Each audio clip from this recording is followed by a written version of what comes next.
जय हिंद कैडेट्स। मैं टीओ विनोद कुमार लेवे, associate NCC officer 26 Gujarat battalion, आप सभी का मेरी इस क्लास में स्वागत करता हूं।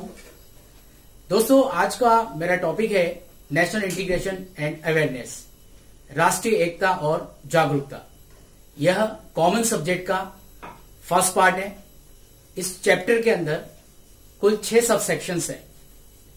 मैंने प्रयास किया है कि ऑलमोस्ट सभी सेक्शन को इसमें कवर करूं। मेरे कैडेट्स जो जेडी के हैं और एसडी के हैं, उन सभी के लिए मैं बताना चाहता हूं कि ये चैप्टर आपके लिए काफी इंपॉर्टेंट है। इंपॉर्टेंट इन द सेंस आपका ABC सर्टिफिकेट एग्जाम के साथ साथ जो मेरे सीनियर कैडेट्स अभी कॉलेज में हैं, उनके लिए भी भारतीय इतिहास और संस्कृति से संबंधित इसमें कई सारा मटेरियल मैंने डालने का प्रयास किया है, ताकि आपको कॉम्पिटिटिव एग्जाम के पॉइंट ऑफ व्यू से भी इसमें कई सारी महत्वपूर्ण जानकारी मिल सके। ये प्रयास मैं पहली बार कर रहा हूं, एनसीसी के कैडेट्स के लिए कर रहा हूं। और यदि आपको मेरा ये प्रेजेंटेशन पसंद आता है तो डेफिनेटली आप कमेंट सेक्शन में कीजिए, लिखिएगा आपके जो भी डाउट है, तो आगे आने वाले वीडियो को मैं आपके रिक्वायरमेंट के अनुसार बना सकूं, ताकि आप घर बैठे आपके ABC सर्टिफिकेट के साथ साथ ही कॉम्पिटिटिव एग्जाम की तैयारी के लिए भी जो महत्वपूर्ण सूचनाएं हैं इन वीडियोस के माध्यम से आपको मिल सके। तो आइए प्रारंभ करते हैं आज का हमारा यह चैप्टर। तो आइए विद्यार्थी मित्रों, प्रारंभ करते हैं अपने इस चैप्टर को, जिसका नाम है राष्ट्रीय एकता और जागरूकता, नेशनल इंटीग्रेशन एंड अवेयरनेस। आप सभी जानते हैं ये कॉमन सिलेबस का एसडी और जेडी दोनों में है। इसकी एनआई कोड है और करीब 6 इसके पार्ट्स हैं। तो हम आगे बढ़ते हैं और देखते हैं इस चैप्टर को। डियर स्टूडेंट्स, एनसीसी के माध्यम से हमारे कैडेट्स कई सारी क्वालिटीज इनकलकेट करते हैं, जिसमें से प्रमुख है leadership, selfless service, motivation, comradeship, discipline, secular outlook और यूनिटी। और इन सभी के फलस्वरूप वो एक ऐसा जीवन जीने के लिए तैयार हो जाता है जिसमें जाकर या समाज में जाकर वह समाज का क्षेत्र में नेतृत्व कर सकता है।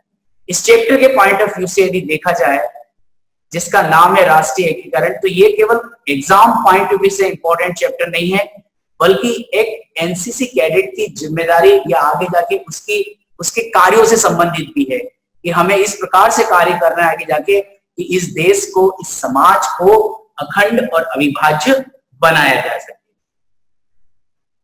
चलिए आगे बढ़ते हुए हम इसके उद्देश्यों की चर्चा करते हैं। आज का जो हमारा टॉपिक है, इसके उद्देश्य कैडेट को भारत की समृद्ध सांस्कृतिक परंपरा से अवगत कराना, राष्ट्रीय एकीकरण के तत्वों की चर्चा करना, भारत के विभिन्न धर्म, संस्कृति, रीति रिवाजों की जानकारी देना, भारत के स्वतंत्रता संघर्ष की जानकारी देना। देखिए, ये आपका केवल ABC सर्टिफिकेट के हिसाब से नहीं, बल्कि आगे आपके जनरल स्टडीज के पेपर्स होते हैं जिसमें भारतीय स्वतंत्रता संघर्ष की बात चलती है, तो वहां पर भी ये टॉपिक आपको काफी हद तक काम आना है। आगे देखिए, राष्ट्रीय एकता के महत्व को बताना तथा इसके समक्ष आने वाली चुनौतियों की चर्चा करना। नेक्स्ट है राष्ट्रीय एकीकरण में एनसीसी की भूमिका पर चर्चा करना। डियर कैडेट्स, इस चैप्टर के आखिर में हम देखेंगे कि किस प्रकार एनसीसी अपनी विभिन्न गतिविधियों के द्वारा भारत को एक करने या एक भारत श्रेष्ठ भारत की जो थीम है उसको किस प्रकार से पूरा करना है। तो आइए चलते हैं और देखते हैं भारत को। ये भारत है हमारा करीब करीब ईसा की 2री शताब्दी पूर्व का भारत। आप देख रहे होंगे हमारी सीमाएं, और इन सीमाओं को यदि आज के वर्तमान मैप के साथ में आप कंपेयर करेंगे तो हम देखेंगे कि इसमें कई सारे ऐसे देश हैं जो आज भारत में समाहित हो गए हैं।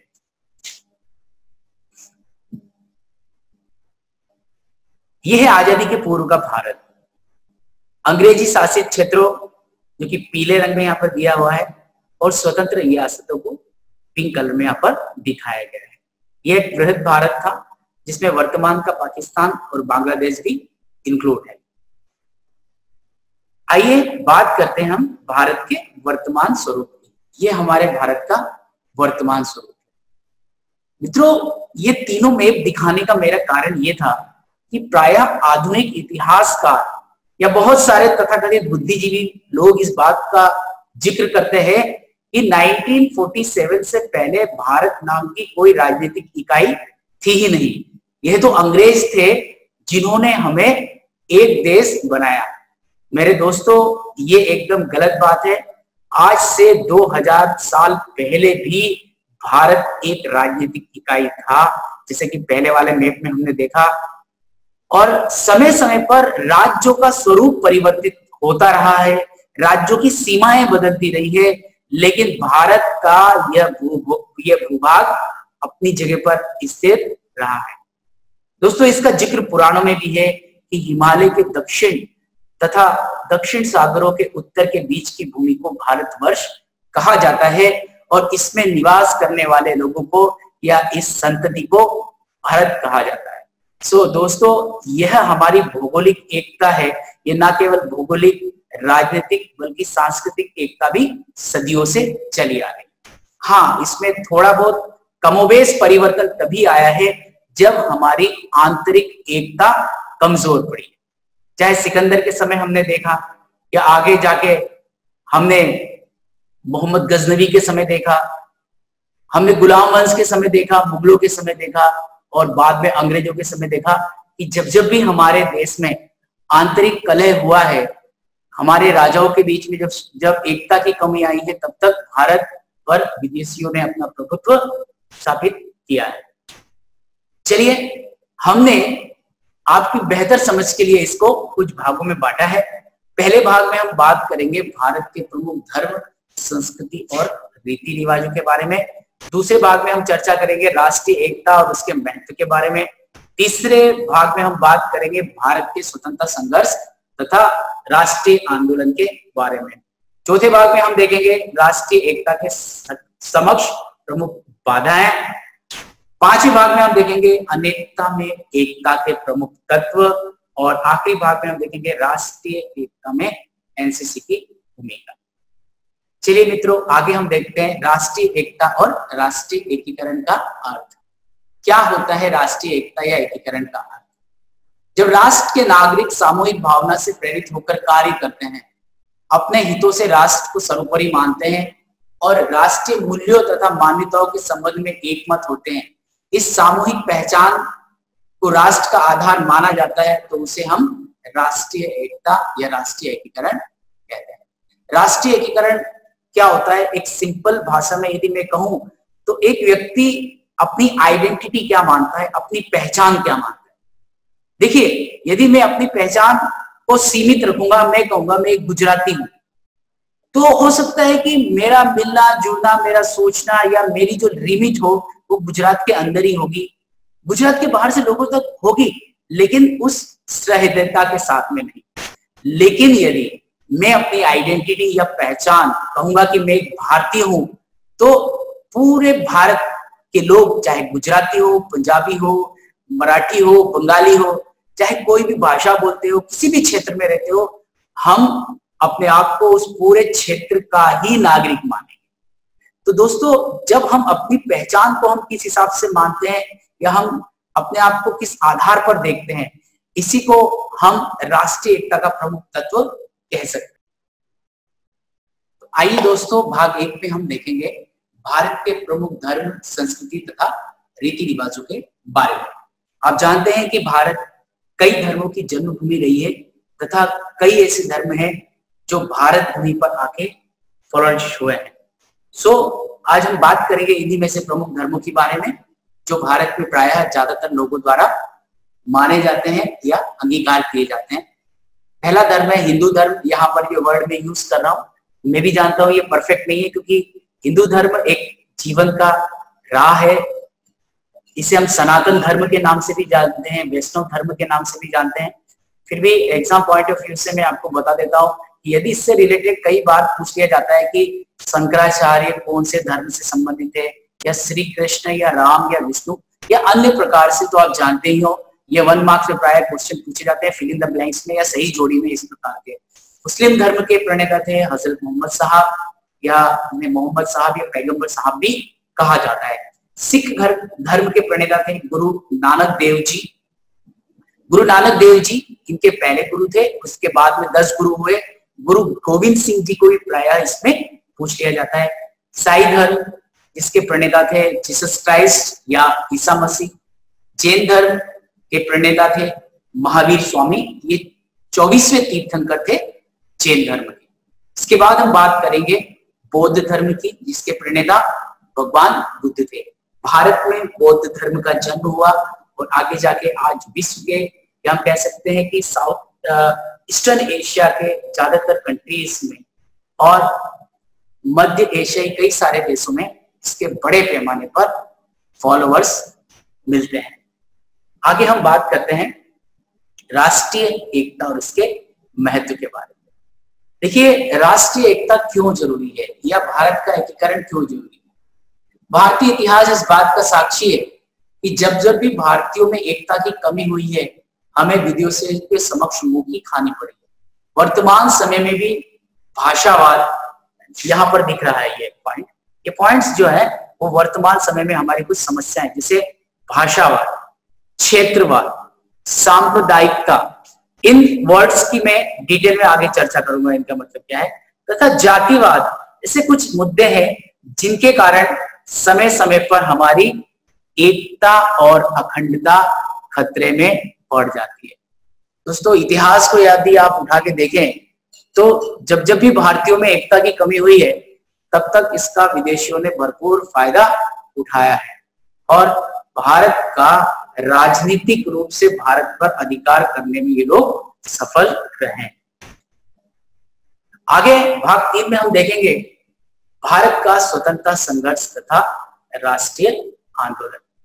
ये आपके और भी कई सारे एग्जाम पॉइंट ऑफ व्यू से महत्वपूर्ण है। खासकर कॉम्पिटिटिव एग्जाम में एक सेक्शन होता है भारत का संस्कृति तथा इतिहास, और भारत की संस्कृति और इतिहास में ये टॉपिक्स होते हैं। तो मुझे लगता है कि आपके एबीसी सर्टिफिकेट के सिलेबस के साथ साथ ये वाला सेक्शन भी आपको इस प्रेजेंटेशन से कंप्लीट हो जाएगा। 1757 की प्लासी तथा 1764 की बक्सर की लड़ाई के बाद भारत में अंग्रेजों का राजनीतिक प्रभुत्व स्थापित हो गया था। सो यदि हम देखा जाए तो भारत में अंग्रेजों ने जो पहली महत्वपूर्ण लड़ाई जीती थी, वो लड़ाई जीती थी प्लासी। कौन सी लड़ाई थी वो? प्लासी की। याद रखिए, इसके ऊपर कई बार प्रश्न आते हैं 1 मार्क्स के क्वेश्चन। ये जो दिख रहा है, ये प्लासी का युद्ध कब हुआ था? प्लासी के युद्ध में मुट्ठी भर अंग्रेजों की फौज ने बंगाल के नवाब को फौज को हराया था। इसके बाद इसके करीब 7 साल बाद अगला युद्ध हुआ था 1764 में, जिसे हम कहते हैं बक्सर की लड़ाई।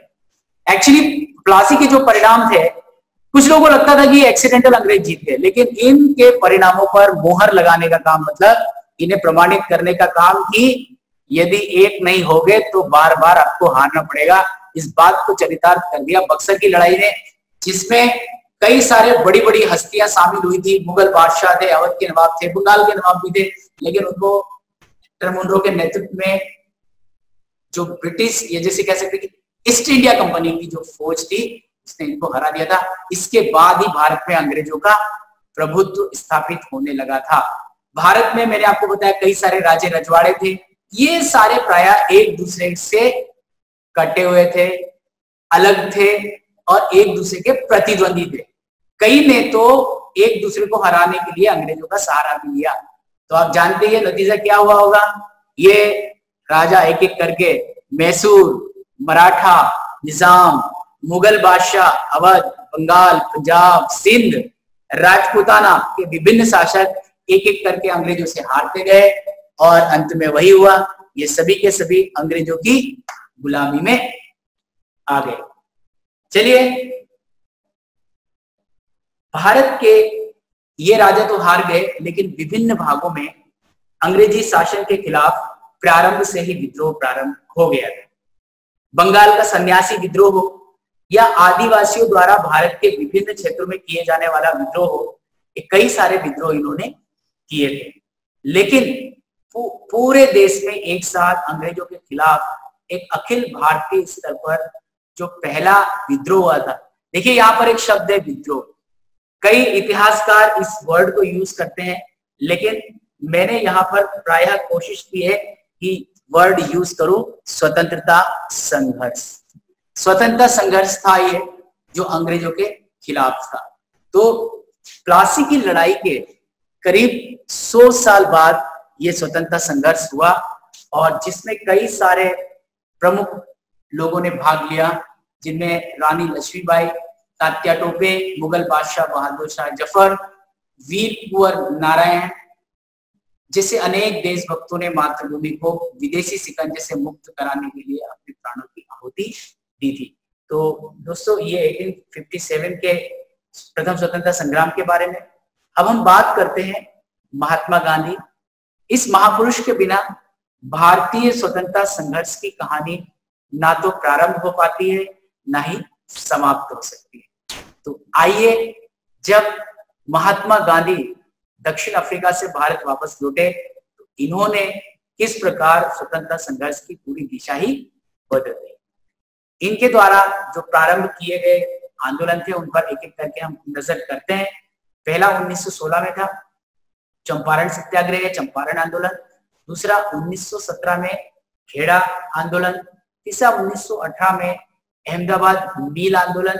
और चौथा यहाँ पर एक और हमने यहाँ पर चर्चा की है खिलाफत आंदोलन की।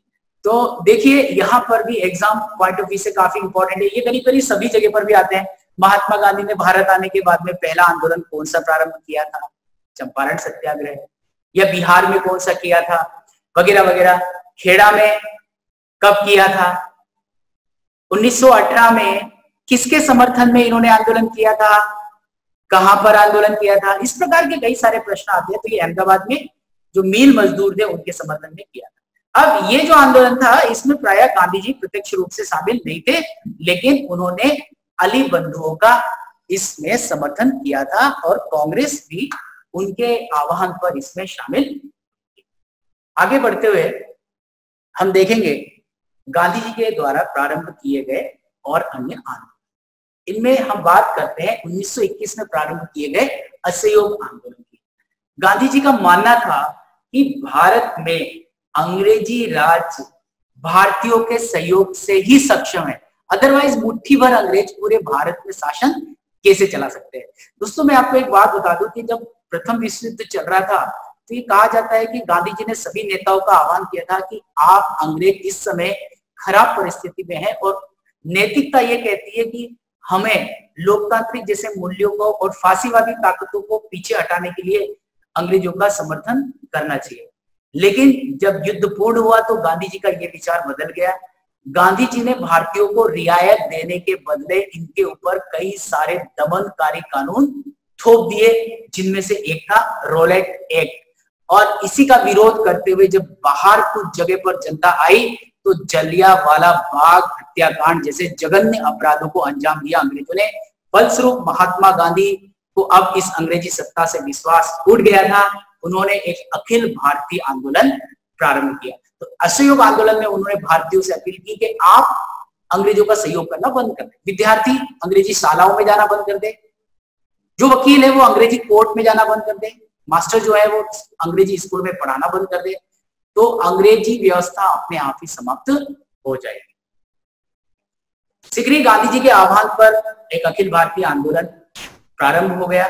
लेकिन सबसे बड़ी समस्या ये हुई कि अलग अलग स्थानों पर अलग अलग लोगों ने इस आंदोलन को अपने तरीके से लिया। स्वराज की अपनी अपनी परिभाषा घड़ी। एक छोटे किसान ने कहा कि गांधी जी ने कहा है स्वराज आ जाएगा, कब आ जाएगा? जब मैं जमींदार को लगान देना बंद कर दूंगा।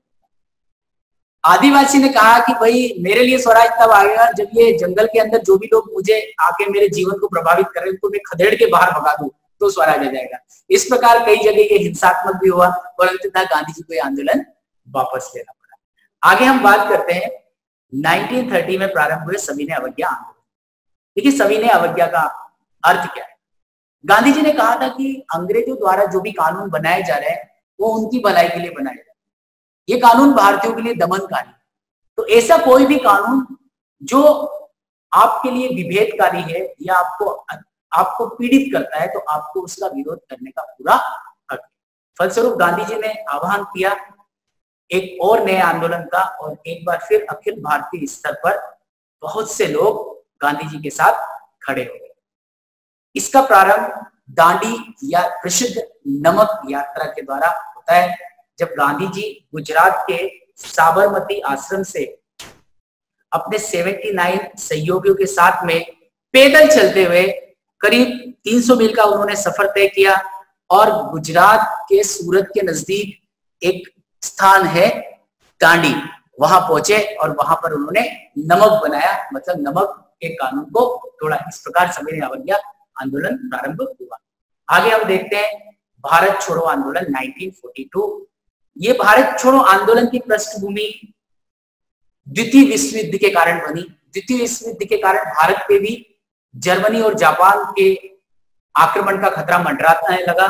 फलस्वरूप गांधी जी ने आह्वान किया अंग्रेजों से कि आप भारत छोड़ के चली जाइए, आप हमें अपने हाल पर छोड़ दीजिए, हम अपना मैनेज कर लेंगे। लेकिन अंग्रेजों ने जब अपनी हट नहीं छोड़ी तो गांधी जी ने भी एक आंदोलन का आह्वान किया और इस आंदोलन के फलस्वरूप बहुत बड़ी संख्या में लोग इसमें शामिल हुए। कैडेट्स, इस आंदोलन की सबसे बड़ी विशेषता यह थी कि आंदोलन स्वस्फूर्त था। मतलब जैसे गांधी जी ने 9 अगस्त 1942 को इस आंदोलन की घोषणा की, ज्यादातर बड़े नेताओं को गिरफ्तार कर लिया गया। जनता का नेतृत्व करने वाला कोई नेता रहा नहीं, जनता ने स्वयं इस आंदोलन को आगे बढ़ाया। चलिए, केवल अहिंसात्मक तरीकों से, या हम कह सकते हैं कि इन्हीं तरीकों पर चलते हुए भारत को आजादी नहीं मिली। भारत में इसी समय एक अन्य धाराएं भी थी जिसका कि यहाँ पर जिक्र ना करना भारतीय स्वतंत्रता संघर्ष को अपूर्ण छोड़ने जैसा होगा। चलिए हम बात करते हैं इन महामनाओं के बारे में, इन महापुरुषों के बारे में। युवाओं का एक वर्ग ऐसा था जिसे गांधी जी के तरीकों पर विश्वास नहीं था। उनका कहना था कि यदि बहरी सरकार को सुनाना है तो बम विस्फोट करने ही पड़े। तो ये थे महान क्रांतिकारी जिन्होंने अपने जीवन को भारत की स्वतंत्रता की वेदी पर कुर्बान कर दिया। इनका तरीका हिंसात्मक जरूर था, लेकिन इनका उद्देश्य किसी को मारना नहीं था। इनका उद्देश्य प्राय था कि किस प्रकार अंग्रेजी सरकार को भयभीत करके भारत से बाहर कर देना जा सके। इन महान पुरुषों में कुछ नाम मैं यहाँ पर जिक्र कर रहा हूँ, ये क्योंकि ये पॉसिबल नहीं कि मैं सभी का नाम ले सकूं।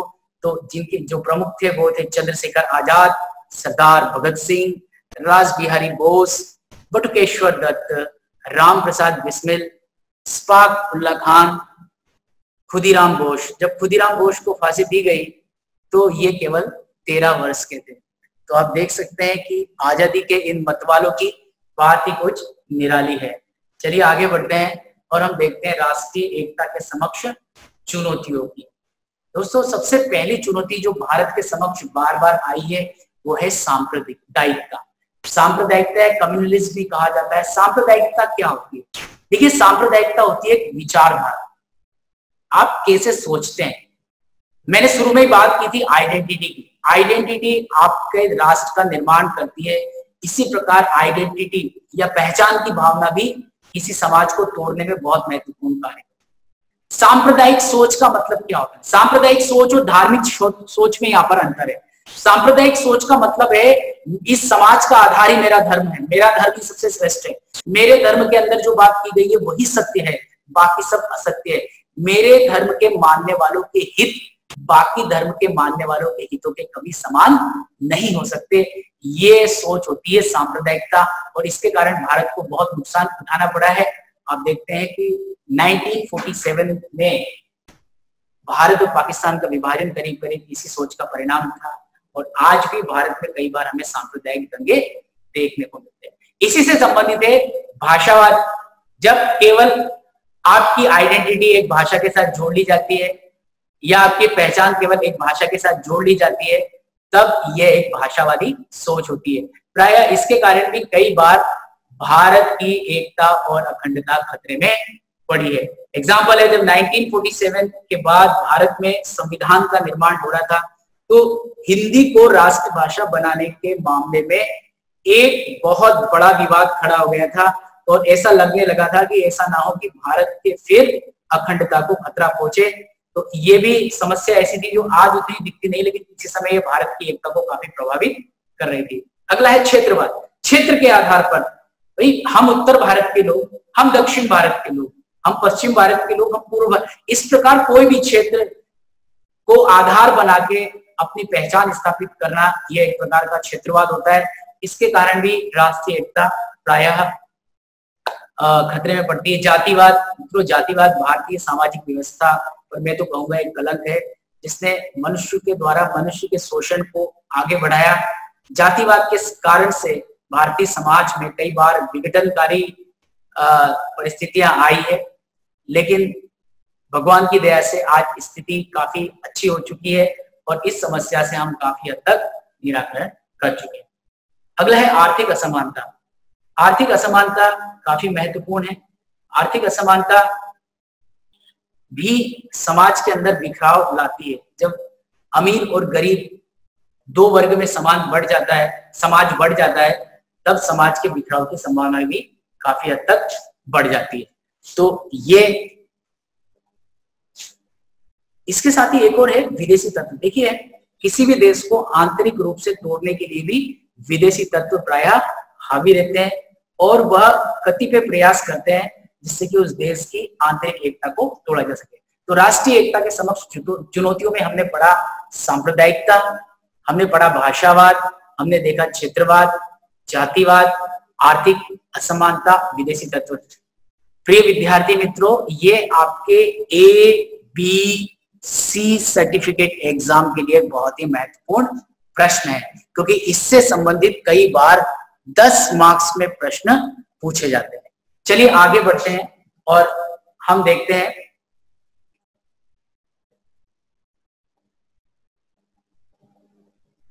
अनेकता में एकता के तत्व। ये काफी सुखद है कि भारत में इतनी सारी समस्या होते हुए भी कुछ चीजें ऐसी है जिन पर हम अवश्य गर्व कर सकते हैं, या एक ये चीजें ऐसी है जो हमें बार बार कहती है कि आज ही नहीं बल्कि सदियों से भारत एक है और भारत अखंड है। सबसे पहली बात, यदि हम इतिहास की करते हैं तो आज भी भारत में सम्राट अशोक हो, जो आज से करीब 2300 साल पहले हुए थे, या अकबर हो, सभी को पूरे देश का शासक या पूरे देश में समान मान्यता इनको प्राप्त होती है। हमारी संस्कृति एक समान है। पवित्र नदियां, हमारे श्लोकों में जब नदियों का जिक्र आता है तो 7 पवित्र नदियों की बात होती है। ये सिंधु, सरस्वती, गंगा, यमुना, गोदावरी, कावेरी, नर्मदा। मित्रों, ये नदियां जो है ये हमारे पूरे देश का प्रतिनिधित्व करती है। ये उत्तर में भी है, ये दक्षिण में भी है, ये पूर्व में भी है, ये पश्चिम में भी है। आगे बात होती है प्रमुख 7 पवित्र नदियों की, शहरों की। काशी, कांची, हरिद्वार, मथुरा, द्वारिका, अवंतिका, अयोध्या। देखिए, ये सारी नगरियां ऐसी हैं जो पूरे भारत में फैली हुई है। ये हमें बताती है कि आज ही नहीं, अच्छा इनका जिक्र कहां पर हो? इनका जिक्र हुआ है हमारे पुराणों के श्लोकों में। पुराणिक, या हम कह सकते हैं कि वैदिक काल के बाद का जो साहित्य लिखा गया उसमें भी पूरे भारत को अखंड भारत कहा गया। देखिए, शंकराचार्य ने जब अपनी 4 पीठों की या मठों की स्थापना की तो उन्होंने भी भारत के 4 हिस्सों को देखा। गुजरात के द्वारिका में शक्तिपीठ, द्वारिका शक्तिपीठ, उड़ीसा के पुरी में शक्तिपीठ, जोशीमठ में शक्तिपीठ, और नीचे मैसूर में शक्तिपीठ की स्थापना की। मतलब भारत के उत्तर, दक्षिण, पूर्व, पश्चिम सभी स्थानों को देखा। इसी प्रकार हम देखते हैं कि हमारे जो प्रमुख तीर्थ स्थान है वो भी करीब करीब पूरे भारत का प्रतिनिधित्व करते हैं और ये पूरे भारत में ही पाए जाते हैं। हमारे दर्शन समान है। सभी 6 दर्शनों को हमारे साहित्य में प्रमुखता दी गई है। सभी प्रमुख भाषाओं का उद्गम संस्कृत से माना जाता है। सभी पूरे देश में हमारे नैतिक मूल्य जो है, नैतिक मूल्य करीब करीब समान है, समान वैल्यू है। आज भी परिवार के अंदर पिता को या माता को बच्चों का पालन करता माना जाता है। बच्चों को भी बड़ों से का आदर करना और वृद्धा अवस्था में उनके पालन पोषण के नैतिक मूल्य आज भी हमारे भारत के हर समाज में, चाहे वो अरुणाचल या मणिपुर का समाज हो या गुजरात का समाज हो, हर समाज में उसकी शिक्षा दी जाती है। हमारे समान त्योहार है। देखिए, ये भी हमारी राष्ट्रीय एकता की एक निशानी है कि भले ही इसके नाम अलग अलग हो, भले ही पंजाब में इसे लोहड़ी कहते हो या उत्तर भारत में मकर संक्रांति, गुजरात में उत्तरायण या दक्षिण में पोंगल, लेकिन करीब करीब इन सभी के मनाने का मतलब और मकसद एक समान होता है। तो प्रिय कैडेट्स, ये हमारे राष्ट्रीय एकीकरण के प्रमुख तत्व थे। राष्ट्रीय एकीकरण की भावना को कैसे अब हम बढ़ा सकते हैं, या क्या क्या चीजें हैं जिनके माध्यम से हम राष्ट्रीय एकीकरण को बढ़ा सकते हैं? तो ये है नागरिकों के आदर्श गुणों का विकास करना, संविधान द्वारा मान्य भाषाओं व राष्ट्रीय भाषा के महत्व को बताना, राष्ट्रीय चिन्ह, राष्ट्रीय त्योहार के बारे में विस्तृत जानकारी जनता को प्रदान करना। आगे हम देखेंगे इसी के साथ साथ सामाजिक कुरीतियों की समाप्ति कर सामाजिक समानता की स्थापना करना। ये कार्य हमारे एनसीसी के कैडेट्स बहुत ही बखूबी से करते हैं, जबकि कई सारे सामाजिक जागरूकता कार्यक्रम में भाग लेते हैं। व्यापक शिक्षा का प्रचार करना ताकि जो भी अज्ञानता का अंधेरा है उसे दूर किया जा सके, आर्थिक असमानता को दूर करना, छात्र छात्राओं को देश के विभिन्न हिस्सों में लोगों के धर्म, संस्कृति, भाषा, खान पान, रीति रिवाज की जानकारी देते हुए उन्हें देशाटन हेतु प्रेरित करना। और ये काम एनसीसी में तो भली भांति होता ही होता है। हमारे कैडेट्स देश के एक भाग से दूसरे भाग में जाते हैं। एलआरएम जैसे कई सारे कैंप होते हैं, हमारे एक भारत श्रेष्ठ भारत जैसे कैंप होते हैं, जिनके माध्यम से एक राज्य के कैडेट्स दूसरे राज्य का विजिट करते हैं, वहां की भाषा, संस्कृति, खान पान आदि देखते हैं। चलिए आइए मित्रों, आगे हम देखते हैं राष्ट्रीय एकीकरण में एनसीसी की भूमिका। राष्ट्रीय एकीकरण में एनसीसी की बहुत महत्वपूर्ण भूमिका है, क्योंकि एनसीसी एक ऐसा संगठन है जो सर्वव्यापी है, मतलब पूरे देश में फैला हुआ है। 13 लाख से अधिक युवा इसके सदस्य हैं, जो कि एकता का प्रतिनिधित्व करते हैं और राष्ट्रीय एकता में सहायक विभिन्न गतिविधियों के संचालन के माध्यम से यह देश की एकता और अखंडता को सुनिश्चित करते हैं। चलिए बात करते हैं इन गतिविधियों के बारे में। एक भारत श्रेष्ठ भारत जैसे कैंप, ये कैंप एनसीसी पहले से ही चलाती आ रही है। इन कैंप का उद्देश्य होता है कि देश के एक भाग के कैडेट्स दूसरे भाग के खान पान, संस्कृति, रीति रिवाजों से परिचय हो सके, मैत्री और मेल मिलाप के माध्यम से एक अखंड भारत का निर्माण किया जा सके। वार्षिक कैंप सभी यूनिट्स अपनी ऑर्गेनाइज करती है। इनके मदद से विभिन्न जाति, धर्म, अलग अलग आर्थिक हैसियत के जो कैडेट होते हैं वो एक जगह पर एक जैसा भोजन करते हैं, एक जैसी यूनिफॉर्म पहनते हैं, एक जैसी कवायद करते हैं। तो दोस्तों, ये भी एक बहुत ही महत्वपूर्ण कार्य करता है राष्ट्रीय एकीकरण में। समाज में जागरूकता रैलियों का समय समय पर एनसीसी कैडेट्स के द्वारा आयोजन किया जाता है। इनके द्वारा भी समाज की कुरीतियों को निपटाने, भेदभाव को समाप्त करने, हमारे जो भारतीय एकीकरण में जो भी अवरोध है उनको समाप्त करने में इस प्रकार की रैलियां महत्वपूर्ण भूमिका निभाती है। राष्ट्रीय त्योहारों को हमारे यहाँ पर मनाया जाता है। आपदा के समय देश की सेवा करना। कैडेट्स, आप देख रहे हैं कि देश नहीं, पूरा विश्व आज कोविड-19 महामारी से गुजर रहा है। ऐसे में एनसीसी कैडेट्स जाति, धर्म, भाषा, संप्रदाय, इन सभी से ऊपर उठ के आज मानवता की सेवा में लगे हुआ है। प्राय हम देखते हैं कि अलग अलग डायरेक्टरेट, अलग अलग यूनिट्स के विभिन्न कैडेट्स आगे बढ़ चढ़कर इस महामारी से निपटने के लिए पूरे देश की मदद कर रहे हैं। तो इस प्रकार ये बिंदुओं की चर्चा की, जिसमें हमने देखा कि किस प्रकार एनसीसी राष्ट्रीय एकीकरण में महत्वपूर्ण भूमिका निभाती है। अब हम बात करते हैं एबीसी सर्टिफिकेट एग्जाम्स की, जिनमें प्रश्न पूछे जाते हैं। प्राय इसमें 1 मार्क्स, 5 मार्क्स और 10 मार्क्स के प्रश्न पूछे जाते हैं। चलिए हम बात करते हैं कि जनरली 1 मार्क्स के प्रश्न में 3 चीजों का समावेश होता है। तो प्राय इसमें विभिन्न धर्म तथा उनके संस्थापकों के नाम पूछ लिए जाते हैं। भारतीय स्वतंत्रता संघर्ष से संबंधित प्रमुख नेताओं के बारे में जानकारी पूछ ली जाती है। कुछ आंदोलनों की तिथियां पूछ ली जाती है। भारत की विभिन्न भाषा तथा संस्कृति विविधता से संबंधित तथ्यात्मक जानकारी पूछी जाती है। याद रखिए, उसमें जनरली फैक्चुअल इंफॉर्मेशन ज्यादा होती है, जिसमें सन हो सकते हैं, किसी का नाम हो सकता है ना, तो ये प्रकार की होती है। लेकिन 5 नंबर वाले डिस्क्रिप्टिव क्वेश्चंस होते हैं, जिसमें कि आपको प्राय किसी एक कॉन्सेप्ट या कुछ आपके नॉलेज के बारे में पूछा जाता है, जैसे कि हिंदू धर्म। यहाँ पर मैं सिर्फ आपको एग्जांपल बता रहा हूँ, जरूरी नहीं है कि यही प्रश्न आए, लेकिन इस प्रकार के बन सकते हैं। जैसे कि हिंदू धर्म की कोई 3 विशेषताएं बताइए, भारतीय राष्ट्रीय आंदोलन में प्रमुख क्रांतिकारियों के नाम बताइए, भारत में बोली जाने वाली प्रमुख भाषाओं के बारे में बताइए, महात्मा गांधी द्वारा प्रारंभ किए हुए प्रमुख आंदोलन के कौन कौन से थे उनके बारे में बताइए। अब बात करते हैं 10 मार्क्स से क्वेश्चन। ये बड़े इंपॉर्टेंट होते हैं और काफी आपको स्कोरिंग करने में, मतलब आपको अल्फा लाने में इन क्वेश्चनों का बहुत महत्वपूर्ण योगदान होता है। तो इनको आप, इनमें से जो प्रमुख हो सकते हैं वो है, भारत की राष्ट्रीय एकता में सहायक प्रमुख तत्वों के बारे में लिखिए। साथ ही राष्ट्रीय एकता में बाधक या विघटनकारी तत्वों के बारे में बताइए। भारतीय राष्ट्रीय आंदोलन में महात्मा गांधी के योगदान पर एक लेख लिखिए।